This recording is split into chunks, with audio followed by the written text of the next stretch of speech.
Ladies and gentlemen, welcome to the bold analysis. There is a conversation, or rather an argument, that I have been asked in the comment section as far as this other the whistleblower issue is concerned. And someone challenged me that, Kevin, we have all we seem to be trashing that whistleblower with a narrative that it's water under the bridge, but no one is actually interrogating its numbers, or the numbers of that whistleblower. So that's what I want us to interrogate here and give a very good observation on what is going on. One thing I can tell you here is he seems to have a point. And let's see. According to that whistleblower report, Raila got 8.1 million and Uhuru and Ruto got 5.7. That is what that whistleblower is saying. Let me tell you, the 8.1 million is close to what President Uhuru Kenyatta got in 2017. So it's close to that. But let me just take you, and I want to give you pattern, the Raila's votes as from 2013, so that you read that curve, or rather you read the trend, and you also you see what that whistleblower is saying. In 2013, Raila versus Uhuru Kenyatta, and I want to base more on Raila. According to the votes that were announced by the commission then, Raila got 6.1 million votes. That was in 2013. And Raila got 5.3 million votes against Uhuru Kenyatta's 6.1 million. Remember, that was also disputed.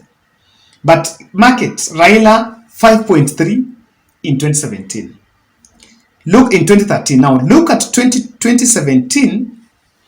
Raila got 6.7 million votes. These are votes according to IBC. Remember, they are also disputed. So Raila was given 6.7.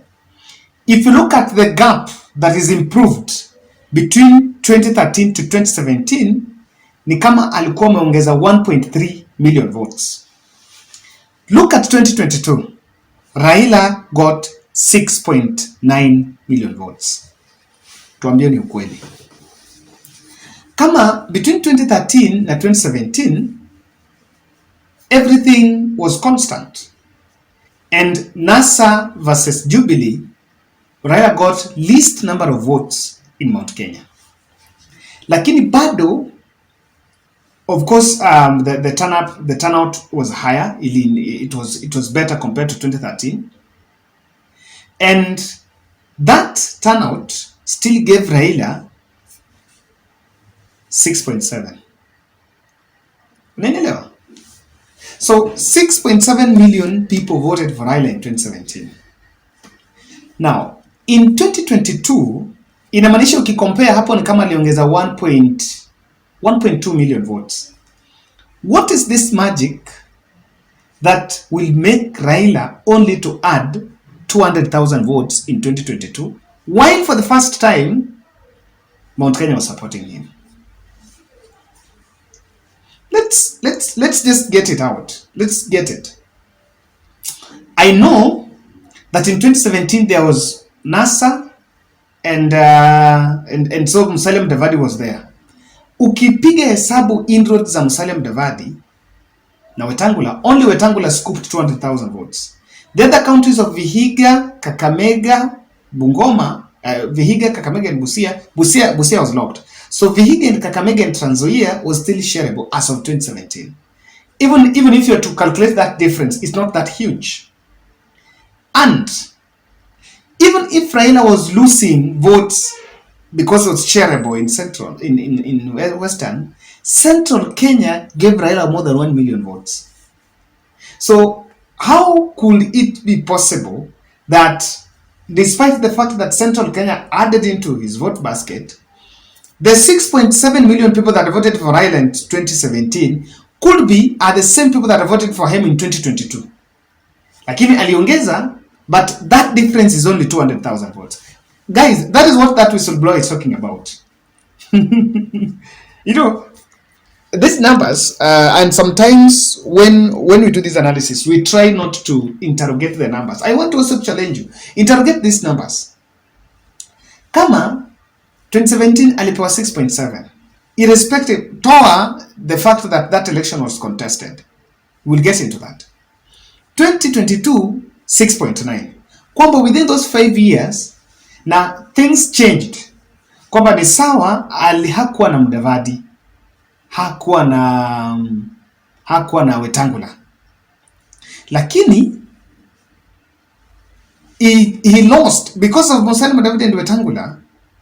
You want to tell me that basi kama Musalia Mudavadi na Wetangula ulienda na kura mingi, then could it mean that Raila was supposed to get less than 6.7?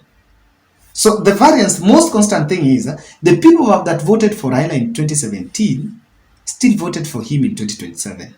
But the significance of the 1 million vote in Mount Kenya, it's becoming not really visible. Because for getting the support of Uhuru Kenyatta, honestly, Raila did not get the Kikuyu vote only in Central. He might have got a Kikuyu vote somewhere in Eldoret, somewhere in Nairobi. In fact, Nairobi was highly divided. Somewhere in Mombasa, somewhere in Nakuru. And for the first time, he got more votes in Nakuru than even 2013 and 2017. So that's why I'm saying, I know it seems as if, okay, it's a denial narrative. That, okay, I'm taking kubali nini. It's not about that. But I'm just asking, I'm just interrogating the whistleblower's statement. That we might really look at it, but we don't just want to interact with the numbers. Haiwezekani kwamba hiyo kitu imeongezeka na 200. What am I saying? What is my observation? Number one is this. Jeremiah Kioni has a point on the Central Kenya vote. Hapa mambo haiko sawa. I remember when I interviewed one of the agents, and the agent was saying that there was an issue. And at the election time, we were made to understand that Azimio did not have agents in Mount Kenya. And I've always said, Azimio did not have agents in Uasin Gishu. Just the same way he did have agents in Mount Kenya, he did have agents. In fact, between Mount Kenya and Uasin Gishu, where would Azimio agents experience hostility? It was Uasin Gishu. But why is it that there is no vote disparity in Uasin Gishu, but there is a vote disparity, there is a vote question in Mount Kenya? Apa, we might dismiss Jeremiah Kioni, but if you take time and interrogate the numbers, you can see they have a point. They have a question. And the question is within the numbers. Kwamba kitu iongezeki. And it's not a coincidence. If it is a coincidence that voting pattern that William Ruto took over Uhuru Kenyatta's voting block, then William Ruto would have had 8. That brings me to number 2. The voter turnout could have been misrepresented. I'm saying this. Remember, for the first time, it was being determined by that Kiems kit. And we had fellas. We had the IT guys behind the Kiems kit. The voter turnout, the Ula Balu that there was a low voter turnout, that the lowest, I want to believe that our democracy is progressing. Even if the voter turnout is to be low, it should not be lower than 2017, because even the number has increased. The number of voters have increased. Number one, the number of voters is high. So even if the turnout is low, wale watu wanapiga kura lazima wawe wengi.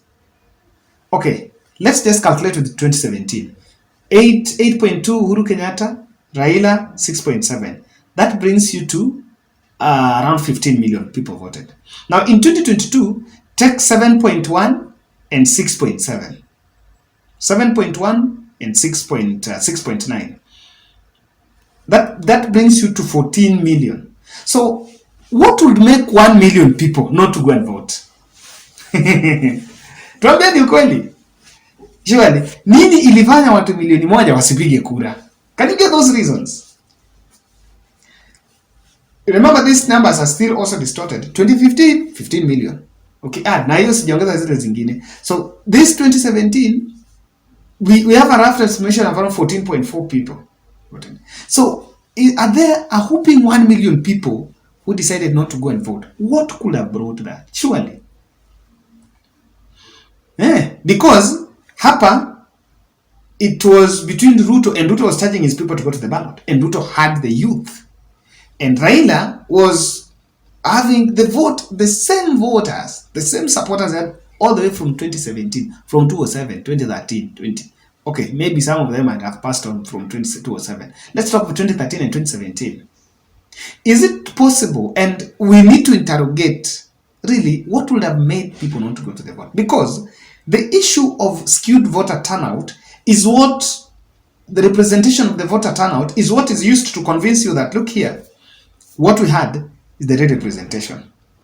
That's my other point. The voter turnout could have been misrepresented. Number 3, the rigging narrative is not far-fetched, as many would want to be convinced. There are different avenues. Even this whistleblower may not be the true representation of rigging. I want to say that. But looking at interacting with the figures, it is not far-fetched for someone to argue that something did not go on right. It's not far-fetched. And it's comfortable for Kenyans and people to take an escapist narrative that, look here, Raila wants that, or Raila wants this. It's to say that, okay, as we support Azimio, so we don't care, we support Ruto, we don't care. But we have elections to come. I think as much as we want to probe bombers, we want to probe death threats, what is still not clear is loopholes on vote rigging. It can be here. 3, a Raila-backed candidate in future election can give Ruto jasho. You make clean slate, election clean, and you back an Azimio candidate. I can tell you, you can experience a shocker. You can experience a shocker, whether it's Raila or Raila-backed candidate, so that candidate holds the 6.7 that we've always been told. And honestly, you can even ask yourself, so if Raila got 6.7, that remains to be the baseline even 2022. Something is amiss. If Raila would back another candidate in the next election, and with the way figures are, and I believe that as much as now we want to see Musalia Mudavadi going there, these people that have now joined and had moved on, they will not wield that influence because of the burden of incumbency. We have in the government, if the issue of track record is now on the head. You know, when you brought Musalia Mudavadi and you brought Kalonzo, you brought Wetangula, you brought King, you brought the guy from Machakos, what they came in as tribal kings. You know, they came in with the tribal images.